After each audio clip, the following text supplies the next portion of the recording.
Good morning, everybody. It is Saturday morning right here on Boom Broadcasting. Yours truly, Shawn, back in the driver's seat. And today we got a special guest. We got the CEO, founder, and president of Boom Broadcasting, Mr. Michael Davis on WOD. Mike D, welcome to the show.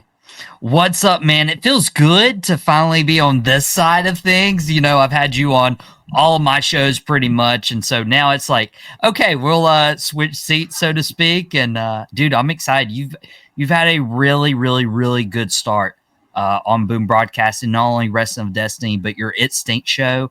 And I'm excited to finally get to be a part of one of these. I am. And I'm glad to have you on. There's so much we got to do, and I'm just glad to be on Boom Broadcasting. As always, I want to thank everybody for tuning in to everything on Boom Broadcasting. Monday through Sunday, we have so much content that you can watch, whether you like sports, wrestling, TV show review. We got a few more things cooking. Is that right, Mr. President? We got a few more things cooking, if you will, but you'll have to follow us on social media and subscribe to the YouTube channel, of course, if you want to see all that. Well, jumping right into it, let's go to Monday Night Raw. I know everybody's waiting for the TNA picks because we do got a good pay-per-view tonight, but we'll probably recap a few quick things on the past shows and then jump into our picks. Monday Night Raw, I want to start with Gunther and Priest, that segment right there, leading to SummerSlam. A lot of people that I've talked with, chatted with, tweeted with all through the week, feel like that Priest is going to walk out of SummerSlam with the title. I don't know about it. How do you feel about that one?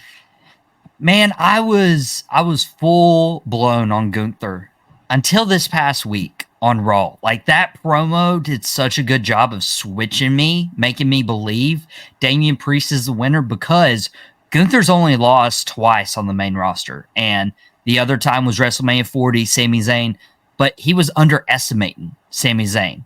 And I feel like Gunther is underestimating Damian Priest. And Damian Priest has been on a tour, not a revenge tour, but he's been on a tour of trying to prove himself, trying to say, hey, I am a worthy champion. Now, if Damian Priest drops it at SummerSlam, he's had a good run. I really believe that. But man, it would be cool to have Gunther at Bash in Berlin wrestling as the World Heavyweight Champion. But yeah, I'm back and forth. It almost feels like Damian Priest needs the title win more than anything else. I'm still on the fence with it. You know, I'm still sticking with my pick. Gunther walking out of SummerSlam with the strap. He is the ring general. The mat is sacred. But Priest made me a believer. And if you're building Priest for the future, then give him a quality win against Gunther helps build him. But it kind of goes back to what I always say. Does the belt make Priest, or does Priest make the belt? And to me, the belt is making Priest, versus if you put the belt on Gunther, Gunther's going to elevate that title even higher than what Seth Rollins did. I'm still sticking with Gunther on this one, but that Priest promo, it sold me Monday night. It made me get back reinvested. And if we got 2 more weeks before SummerSlam jumps off, Gunther's going to have to really pick it up to get it going in high gear. Now, another thing I saw on Raw that I want to talk to you about, Mike, is Braun Breaker. At the end, he pretty much laid Sammy out. If you watch the show, and everybody's been watching Drop the Mic, been watching WOD, been watching So Mouthed Off with Mike on the nightcap, you know, I'm a little upset about the way Braun Breaker's being booked. That's just how I feel. I feel like that lost to Sammy in Canada. Well, I was torn in between because Sammy's never won in Canada. And finally, for Sammy to get that win in Canada, you know, I'm a big Sammy fan. You know, I think Sammy's the best baby face seller since I saw Ricky Morton in the NWA days with the Rock and Roll Express. So for Sammy to get the win, I was a little excited about it because he's finally won in Canada. But I feel like Braun Breaker's just getting a bad treatment with booking on WWE. Tell me how you feel about Braun Breaker, the booking that WWE's been giving him over the past couple weeks. I don't know, man. I love this Braun Breaker booking. Like, it's okay to lose a match or two, but I think that loss to Sami Zayn elevated him. Like, I remember watching that Braun Breaker Sami Zayn match at Money in the Bank, and I was like, wow, Braun Breaker saved Sami from like legitimate injury like 2 or 3 times by catching him or putting himself in the right spot. I would think I'd be saying it the other way around. I feel like I would say, hey, Sami helped save Braun Breaker at that point. But no, like, that was my main concern with Braun Breaker, is he would go too fast and cause injury to himself or his opponents. But at Money in the Bank, he dispelled those like concerns. And I feel like even if Braun Breaker lost at Money in the Bank, he's going to be the next Intercontinental Champion. I wouldn't be surprised if we hear of a triple threat match at SummerSlam where Breaker can pin Ilya Dragunov and not Sami Zayn and walk away with the Intercontinental title and get him back on track. But dude, I think especially going into the new year with the Netflix era and Monday Night Raw, I feel like Braun Breaker's going to be just fine. I feel like he's going to be shot up to the moon with his booking. And if Money in the Bank's ain't, indication, I think it's well deserved. I did notice on Monday night when he was hitting the ropes, they always talk about the 23 miles per hour when he's hitting. I noticed one time he shot so fast that really he overshot the guy. So I'm a little worried about Braun. I still am worried about the booking with Braun Breaker on Raw. I feel like we could be doing a little bit more, but I guess if you take your path to it, just let it work his way, work his magic, and it'll happen. Now jumping over to NXT. Good NXT. For a full recap, as we tell everybody, go jump on to Boom Broadcast to the Nightcap to catch a full recap of NXT. But the biggest thing I want to ask you about NXT today on WOD is WWE and TNA. They got a great partnership. I think we all agree with that. And if you watched the show last week, I felt like on WWE shows, certain TNA people, they put over the moon. Joe Hendry, for example. When he debuted again on TNA on WWE on NXT in the main event with Trick last week, they did everything right, and I felt like TNA the following 2 nights after that really didn't put them over as WWE did. So, do you feel like when these guys come from TNA that are big stars in TNA, do you feel like WWE is putting them over, or do you feel like when they go to TNA is putting them over WWE stars over more than their main roster? How do you feel about it? Man, it's a good partnership. Like it's a really, really solid partnership. Dude, 10 years ago, this wouldn't have existed. Like there's no way. And the fact that WWE can bring Joe Hendry on their show and capitalize on his hit song going viral, I mean, that's good publicity. And honestly, if you look at TNA, I know we'll get into our Slammiversary predictions a little later on the show. Like, if you watch TNA, like, Joe Hendry's exposure in NXT has helped him on TNA. So I don't know if it's more about win-loss, like, okay, who's going over, whatever. It's the mere fact that there's NXT guys going to TNA to help elevate them. And also give guys like Charlie Dempsey, more work. Like, the No Corey Catch crew. On the opposing side, like getting Joe Hendry exposure, giving Nash Carter or, Zach Wentz, whatever you like to call him, like giving him his second chance to be on NXT. So, like, yeah, not so much the win-loss, but just for the exposure and for the historical moments we're getting. Now you have to watch NXT because you don't know what's going to happen. You have to watch TNA because you don't know what's going to happen. You have to watch Slammiversary this weekend because you don't know what's going to happen. You know who's going to show up. I feel like WWE puts over the right guys for TNA, and I feel like some of them that show up on NXT, they don't put over as they would do with Joe Hendry. And I feel like NXT sometimes, and I said it last week on the show, that you got Izzy Dane who's going to TNA to be the open challenge. You let her lose on your program, knowing that she was going to lose against Jordan Grace. I feel like those are the things that NXT just has to capitalize on in this partnership, because when Joe Hendry, even though he lost on TNA last Thursday night, he still looked good in the loss. I mean, you had to pretty much get beat in the match this or the TNA and get beat. So that's why I feel like I want to see NXT do just a little bit more. Now, before we get ready to get these picks, we got one more show we want to talk about. And there's always a question I end my show with every Saturday. So we'll end it on that one after we do our picks. AEW. Man, it was cooking. You talk about a great show. 2 weeks back to back, AEW has delivered. And I don't know if they're stepping it up because it's TNA NXT partnership, so they feel like they got to step it up. But let's look at that match. Ospreay and MJF. If you ask me right now, instant 5-star. 1 hour match. Do you feel like on live TV a 1 hour match was too long to give the people? Or do you feel like that match hit on every cylinder where you always said it was a 1 hour match, but I could watch it again?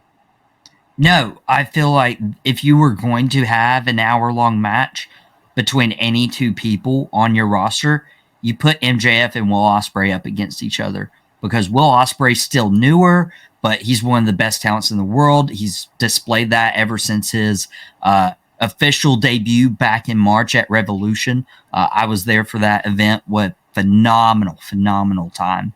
And MJF's coming back from his labrum injury.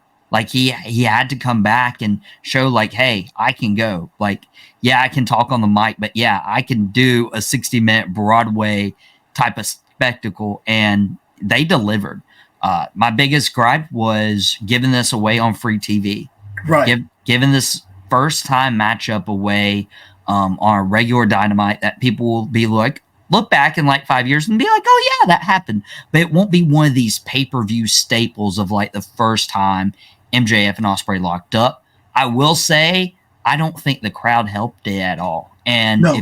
if you were in that Arkansas crowd, sorry, but it was pitiful. Like these guys were giving literally everything they could in an hour-long performance. And there were moments I'm like, the fans should be like out of their seats. And I feel like by giving this on Dynamite versus a pay-per-view, that was the atmosphere that AEW risked. And that was the only thing that like didn't deliver for me. And it wasn't even necessarily AEW's fault at that point. I love that this match went almost an hour. Because Right. I was sitting there with my dad. I'm like, 10 minutes in, I'm like, oh, this is going the whole way. This is going 60 minutes, right? And then when the ref counted 3, I was like, did that really just happen? Really? And man, it was good. I was very impressed with that match right there. I could watch it again for an hour. A lot of people have been giving it thumbs up, just giving it thumbs down on the time limit. But I was impressed with it. Another match on that show was my girl Mercedes Moné versus Nia Rose. How you feel about that one? I mean, it was like, okay, let's throw a TBS title match on the show. Like, we just had an hour-long match at the beginning of the show. Let's make sure the women are on this show. Right. You knew Mercedes Moné was not losing that title. Oh, yeah, so you knew like, she was going over. It's like Nyla Rose. Nyla Rose is that person who was, I believe, the second women's champion behind Riho. But she's always that person who, hey, let me wrestle the new champ. Let me get them something under their belt. Right. And that's Nyla's role in this company. And it's totally fine. But I mean, as long as we got Dr. Britt Baker to come out from the crowd revealing her mask and chasing Mercedes off, like that built towards the story. And I'm glad we're getting that match at presumably All In instead of just an AEW Dynamite. And our last one we had was Ospreay and Okada. No, not Ospreay. I mean, we had Okada and Swerve. Oh, I was way off. Okada and Swerve. Good match. I'm like you. Another one we gave away on live TV. Swerve retained, but did it live up to your expectations? I mean, it did. Again, I wouldn't have given this away on free TV, especially with the Bucks coming out for the DQ. That was like, okay. And then everybody starts filling the ring, and then you have Darby drop down, very Sting-like from the rafters. So I'm like, okay, we're gearing up for blood and guts. But it was like, man, you could have had any combination. You might as well have put Jack Perry in that role against Swerve. And that would have been a suitable main event. But the fact that, again, Swerve Okada, first time ever, we give it away on free TV and we don't necessarily like have a long, good match. I mean, it's like, man, come on, guys. Like, you know, you got to capitalize in the right moments. And that's the only thing I would say on AEW. Like, I enjoy AEW. I'm wearing an AEW shirt with my FTR guys, boys. FTR. Those are my guys, too. North Carolina's own. Got a action figure on this bookshelf right here. Dax Harwood. This will not be in one of Boom Broadcasting's giveaways, by the way. I love Dax Harwood. Would not separate away from this, but we might throw a couple of these things on the giveaway by chance. Who knows? Now jumping over into TNA, everybody's been waiting for this portion of the show. Just wanted to recap some of the things that happened this week. TNA is having a pay-per-view tonight, Slammiversary. And it's got a lot of matches on it. No need to keep the people waiting. Let's give the people what they want. Let's give them some picks right here on WOD. Our first match they got slated is Xia Brookside versus Shaw versus Tasha Steelz versus Fabi Apache in a four-way match. I already know my pick. It's easy to make this pick. You already know your pick? I know my pick. I don't even have to think twice on this one. And you know who's who your it pick? is? Tasha Steelz. Had a chance to see her on the indie show. Got a chance to be on the indie show. She's real cool, real nice. Had a chance to meet Kiara Hogan, Kiara Farr on the indie show. Real cool, real nice. If you go see a lot of my pictures on, matter of fact, on the show, you see the one me and Kiara. But I'm going Tasha Steelz on this one easy. Just because I had a chance to meet her before. Okay. Respect. That's the one I would have went with too, is having some lighting fun right there. But yeah, I think Tasha Steelz would be a solid pick. That's my pick, of course. And yeah, nothing more to add on the right, kickoff match. Now we got Kushida versus Jonathan Gresham. I'm going Jonathan on this one. You're going Jonathan? I'm going Jonathan.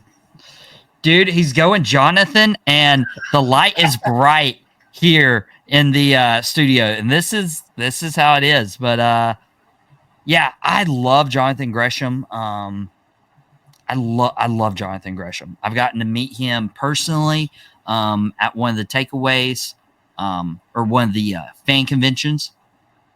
He's an awesome guy. Talked to him for probably over an hour. Very inspirational. Dude, absolutely love Jonathan Gresham. Kushida, I'm a really big fan of Kushida's in-ring work. And the fact that you, we don't know the match order, of course, but it looks like they are going to start the show with Kushida versus Jonathan Gresham. Mm-hmm. I don't think you can start any other way, right? Like, I mean, and Jonathan Gresham's like weird, alter ego kind of character fits with me. Like, that would be awesome. Kushida spraying the green mist a couple weeks ago against Gresham, like, adds another layer to this match. So I don't know who's going to get the last shot, but yeah, I'm not picking against my guy, Jonathan Gresham. TNA Knockout Tag Titles Ladies version. The Militias versus Slamovic. Alicia Edwards and Masha Slamovic versus Spitfire, Dana Lonely, and Jody Threat. Of course, I believe Alicia Edwards and them are part of the alliance. The system. The system. I don't know why I want to keep calling the alliance. The system. I'm sticking with the champs on this one. I'm not going to go against the champs. Big fan of the system. I keep saying one thing about it. Said it last week. I'll say it again. Moose, when you're with the group and you're the leader, you got to nail that promo at the end. That's the biggest thing I got against Moose. So what if I gave a little spoiler to the people watching on this Saturday morning? Would that be okay? That'll be perfect. That'll be okay because spoiler, the event happens live. I'm just telling you before it happens. The system gets broken this weekend. And it starts with this match because Alicia Edwards and Masha Slamovich are losing their titles to Danny Luna and Jody Threat. And that is the first dynamo to fall. Then we got a Rascals reunion again, had it on NXT. The Rascals versus the No Quarter Catch Crew. Probably the one match that a lot of people are underlooking on this card, but will probably be one of the top three of the whole pay-per-view to be. Oh, absolutely, dude. Oh, my gosh. All six of these guys can work. Yeah, honestly, all of them. Really interested to see Tavian Heights in the No Quarter Catch Crew. Right. Representing Damon Kemp. I really like him. He's not going to be wrestling, but Charlie Dempsey being William Regal's son. Miles Bourne has had a couple impressive things, very promising stuff. But the Rascals, I mean, it's their home territory. Right. It's a reunion. I don't see them losing. Yeah, give me the Rascals in their home turf matchup. I'm taking the Rascals on that one. Mike Santana versus Jake something. Now, this is interesting. I want to ask you something. Okay. How do you like Mike Santana as a singles guy versus his work with Ortiz as a tag team guy? I like his work better with Ortiz as a tag guy. I really did. AEW, he was burning it up. The singles run, it's been hit or miss, hot or cold. His promo that he cut on Thursday night was decent. I was very impressed with the promo. I mean, it hit home to me like, okay, for a go home show, this kind of promo you want. So it's kind of, I'm just used to always sitting with Ortiz. Yeah. And it's, you don't want to call him the Marty Jannetty of the group, but that's a hard word to say. Because when you call him the Marty Jannetty, you're saying he's going to be that mid-card guy that you can never break the ceiling like Michaels could. So I don't want to give him the Marty Jannetty, but you're starting to feel like good mid-carder. Couldn't really see him in that top tier to title contender. Yeah, that's tough because like I've always thought of like, is there another tag team comparison other than Michaels and Jannetty? And I think I mentioned something on Drop the Mic either this week or the week before where I said like a Michaels Jannetty comparison. I was like, that probably wasn't like super fair to the person I compared to Jannetty. But I will say Santana needs this win more than Jake something. He does. To prove that Mike Santana can hang as a singles guy, he needs this win more at Slammiversary, especially with all the NXT guys. There's going to be more eyes on the show. So, yeah, that's why I asked that question because I'm like, yeah, I feel like we both understand like Santana just needs this win more. He needs it. And I think if you got that many eyes on it, if you can get a good quality match out of him. And we saw it on AEW. That was one of the best matches on AEW had was a street fight with Trent. What's Trent? Best Friends. Yeah. I really enjoyed that match. I thought both of them worked good. If you could get that type of Santana in this match, maybe he could start crossing over to NXT, having some good matches on NXT. I'm taking Santana for the win, but hey, people, if you don't know, go look Marty Jannetty up. Now, when we say he was a good mid-carder, he was good. I mean, Jannetty had some good runs, but he just never broke the cylinder. Don't go look him up too much. He may see the downfalls he had. But, hey, Jannetty's doing good. That's how I was reading about him. Okay, that's good news. That's good news. It is because, he had kind of hit a little downward slope. But last time they did a documentary on him about a couple weeks ago, I was reading about him. They said he was really coming back, doing some indie shows, doing some autograph signing. So, hats off to Jannetty. Okay. AJ Francis, we know him as top dollar over in WWE, and Rich Swann versus PCO for the TNA Digital Media Championship and the Canadian International Heavyweight Championship. Man, I don't even know what the Canadian International Heavyweight title is. I'll be honest, like some of the names that we have are just a little wild. They are. I don't know like what company that's associated with because it's not like a TNA title.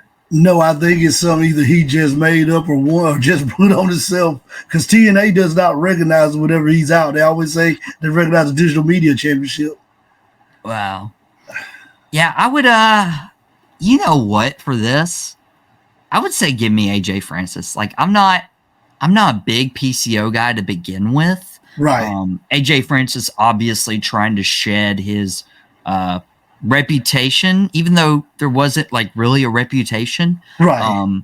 If people don't know, like he's been on record saying this on interviews too, is that flop dollar where he like messed up the top rope dive to the outside during his WWE career. Like he was like, wow, something doesn't feel right with my legs. Let me go get him checked out. That's why he couldn't jump all the way over the top rope.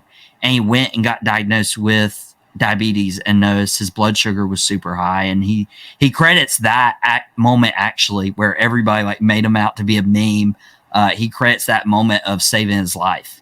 And then I got to meet AJ Francis at one of the local shows for AML, and he is one of the coolest guys. He will sit there and talk to you and tell you like where his mind was thinking at certain points in the matchup. Like he's a fantastic guy. I'm hoping for the best for him.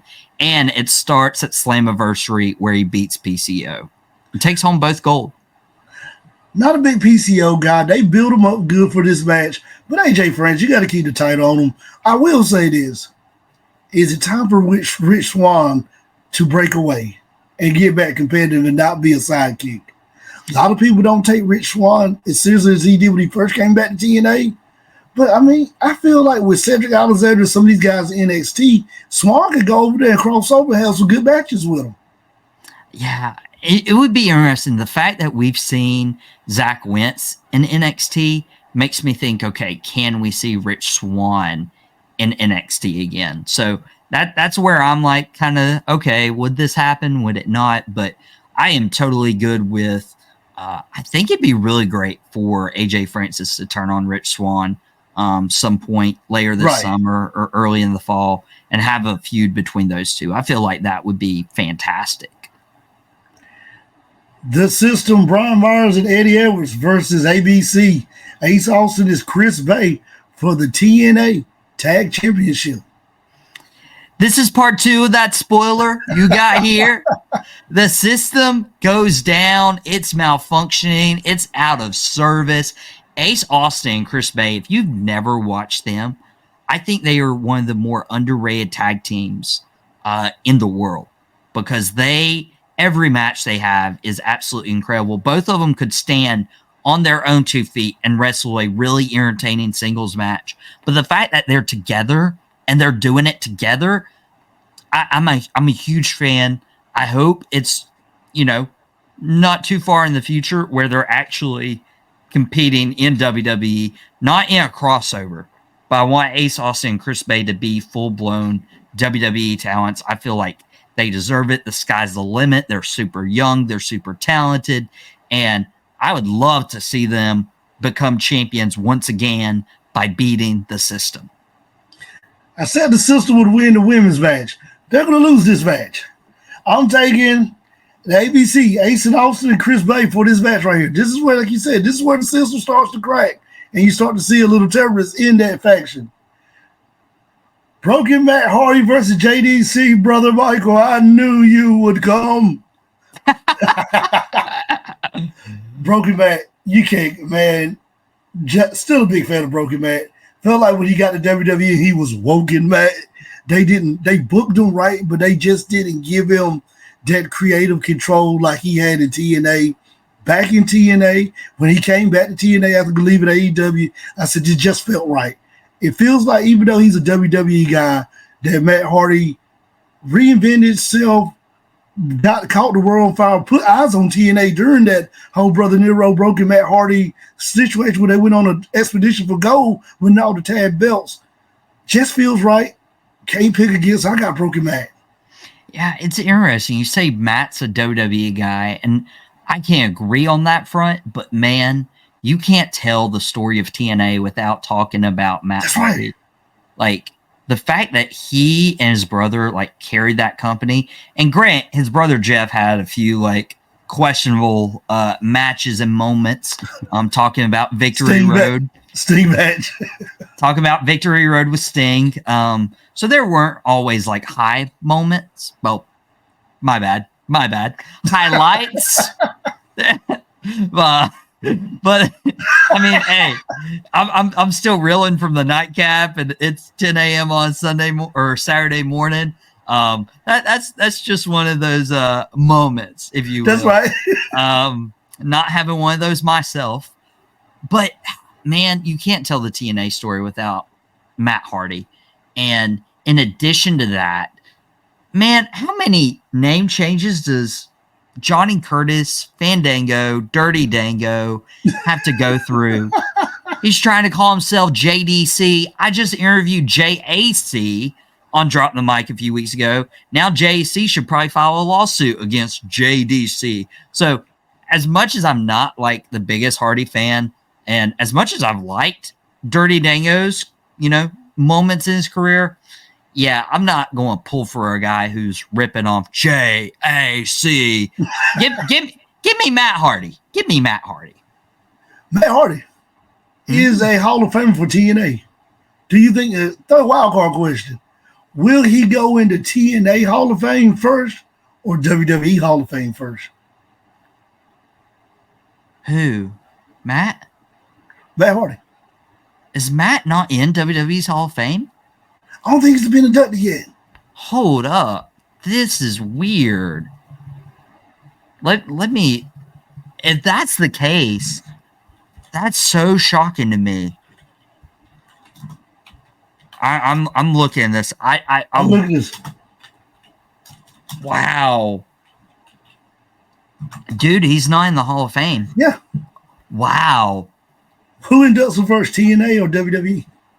Dude, I would have to think TNA. If he is with TNA a year from now, in that next year, he and Jeff have to go in. Like that has to be the case, right? Right. Wow. I am shocked. I had not think, because Matt and Jeff were there a couple years like later in their run, and that's when they would induct like Kurt Angle and this one, that one. How do they not induct the Hardys while they're in the building? Didn't induct them. They jumped to AEW back to TNA. But it feels like TNA's is, he got started in WWE at 16, but it just feels like TNA is his home for what he done with the Broken Man character. It feels like that's just where we can say he pretty much did some of his best work. Oh, absolutely. Yeah. Hats off to Matt for reinventing himself, pulling a Chris Jericho, if you will. That's pretty great. But yeah, both Hall of Fames deserved for the Hardy Boys. That's right. Probably TNA comes first, if I had to guess. Mustafa Ali versus Mike Bailey. Really been liking the Mike Bailey. Man, this guy's growing on me every week. I watch him on TNA. He beat up 4 security guards Thursday night, so he's doing a lot. But Mustafa Ali, I will say this. TNA has capitalized more out of him than WWE ever did. Okay. Like the whole gimmick with the security guards around him, the whiny heel, you can't touch me, I got this. Really liking it. You know, we've seen it done in WWE several times. I think Mustafa Ali got to stay the champion this one. Oh, 100%. Yeah. I mean, I'm not the biggest Speedball fan. Personally, you know, you always have your likes, your dislikes. Speedball never did it for me, pretty much. But Mustafa Ali and this character with the Secret Service, it almost feels like Mustafa Ali has taken his WWE career with not only the presidential kind of presentation you want to do, plus Retribution, and actually implementing it the way it should have been ran in TNA. That's what this run feels like. That's what it feels like.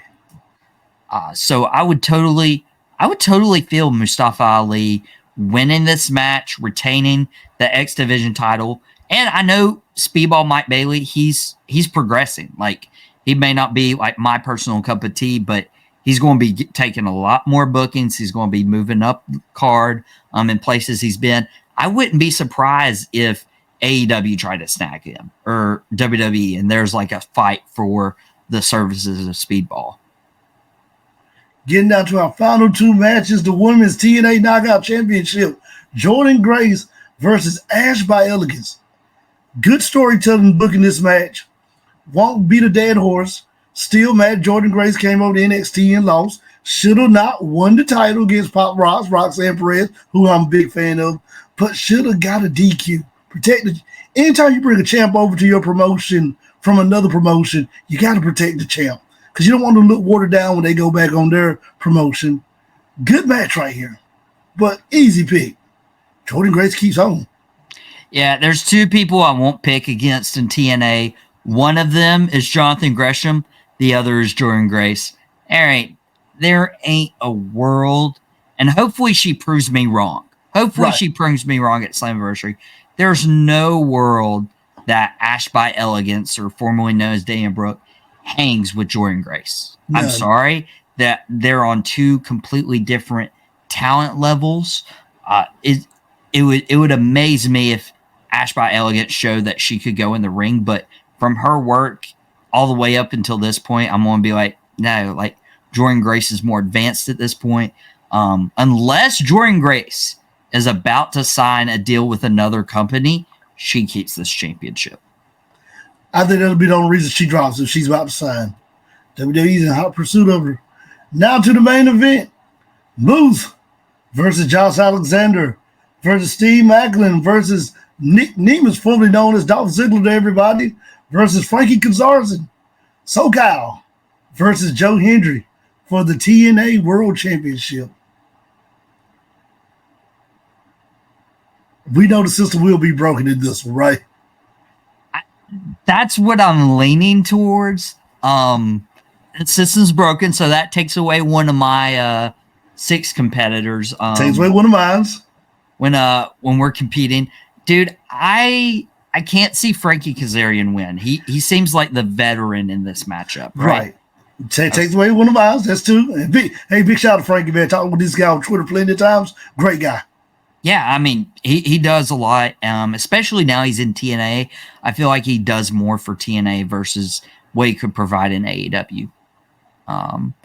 And I would say with the NXT and TNA partnership we're having, you want that NXT or you want that crossover with NXT. You want a good TNA world champion that you can move back and forth between NXT and TNA. Of the remaining 4, I feel like Steve Macklin doesn't fit the bill. That takes away one of mine. I would say Steve Macklin's taken away. So you have 3 people. You have Josh Alexander, which Ethan Page just won the NXT title. Josh Alexander could easily jump over to a champion versus champion. You have Nick Nemeth. Okay, Nick, obviously the most popular of these 6 competitors. The way that he could do, I don't know if this shoulder injury is legitimate or not. If it is, they probably don't put the title on him and they let him go away and rest. But the other one, he may not necessarily need a championship, but I think TNA, for the history books, needs the championship on this guy because it is bound to happen. Joe Hendry is a major WWE star, if for nothing else than his theme song. He's a major player in the game right now. You need to capitalize on all of that media, just like WWE has in bringing Joe Hendry over to NXT crossovers. You need to capitalize on all that momentum and put the championship on Joe Hendry. As much as I'd love Josh Alexander to win it, as cool as it would be for Nick Nemeth to hold the title and run with it, I feel like TNA needs Joe Hendry to win to help exposing them in such a busy media time. I agree with Joe that, Mike. I'm saying Joe Hendry, and I'm just saying it goes back to what you said. If TNA wants to be legit, having their champ on NXT, being the first TNA heavyweight champ to show up on NXT, and preferably, it's a long way to look from now, but could you think if Joe Hendricks held the title to Royal Rumble, shows up to Royal Rumble as the NXT World Heavyweight Champion, gets in the Rumble, and if he gets in the Rumble, he's got to make it to Final 4. This is the time. It's the time. I don't know about Final 4, but at least showing up with the TNA top, that would be pretty cool. This is the time. He's the hottest thing in TNA. As much as I want to go with Nick Nemeth, formerly known as Dolph Ziggler, I just think it's Joe's time, and I think he can carry the promotion. Right now, he can carry the promotion with this TNA NXT crossover. Not as far as Dolph could, being that Dolph is a former WWE guy, so coming back to WWE with the TNA title could set up some good promos for him. But I just feel like it's his time. It's Joe's time right now. I mean, we've said his name enough. Why hasn't he appeared? Hey, you never know. Say his name, he will appear. Well, we want to thank everybody for tuning in to WOD. But before we get out of here, I got to ask the famous question we ask every Saturday morning before we wrap up. Monday Night Raw, NXT, AEW, TNA. Which show won the show of the week this week? Raw was fantastic. It was hot. NXT was good. It was hot. It was warm. TNA. It was a go home show, but I felt they could have did a little bit more. They did just enough to make you want to buy Slammiversary and tune in. Yeah, especially with the 6-man doing that story. I'm going AEW. Dynamite, like, you're not going to have Ospreay and MJF wrestle an hour and not win this famous question on Saturday mornings. It just doesn't happen. So for that match alone, even if it was on free TV, give it to AEW Dynamite. I'm giving it to AEW this week, 2 weeks in a row that AEW wins the show of the week right here on WOD. Please don't forget, ladies and gentlemen, tune in to Boom Broadcasting WOD. The Nightcap will be on tonight following TNA Slammiversary. Our good friend Malvin off with Mike will have myself and a few more guys on the panel tonight, and ladies probably on the panel tonight right here on the Nightcap. So make sure, as soon as TNA go on, jump right on the computer, jump on your tablet, smartphone device, however you watch Boom Broadcasting, log into the Nightcap as we talk about Slammiversary 2024, what went right and what went wrong. As I always want to thank the president, Mr. Mike D, for stopping by WOD on a Saturday morning with us right here live. Mike, we want to plug anything before we get out of here? Dude, I'll have a show up, not sports, not wrestling related, a little later this afternoon. Man Behind the Mic had dropped the mic, had you on Drop the Mic this past Truly week. Enjoyed it. Had Out of Pocket episodes. Really want to let you guys know about this giveaway. 500 subscribers. Okay, we're over 300 right now. Once we reach 500 subscribers on Boom Broadcasting, we are giving away for free EA Sports College Football 25, the video game.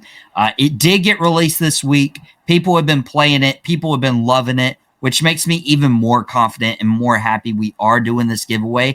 The entire team pulled our resources together to do this giveaway for you guys, just to show appreciation. So if you don't want to drop $70, $150 on a video game, and you just are like, hey, let me support Boom Broadcasting, let me enter for a chance to win, there it goes. And also, this is incentive. If you want the game sooner than later, share this with your friends so they subscribe, because the sooner we get to 500, whether that be in a day, a week, a month, then we're giving away the giveaway. So if you want this giveaway sooner than later, you do want to send this to your friends and keep showing Shawn love. Like, he's doing fantastic work. I'm super excited he's a part of Boom Team.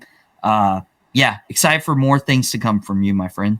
Same thing, my friend. Enjoy being on Boom Broadcasting. This is Shawn. We'll sign off on WOD. Tune into the Nightcap tonight as soon as Slammiversary goes off, and we are out of here.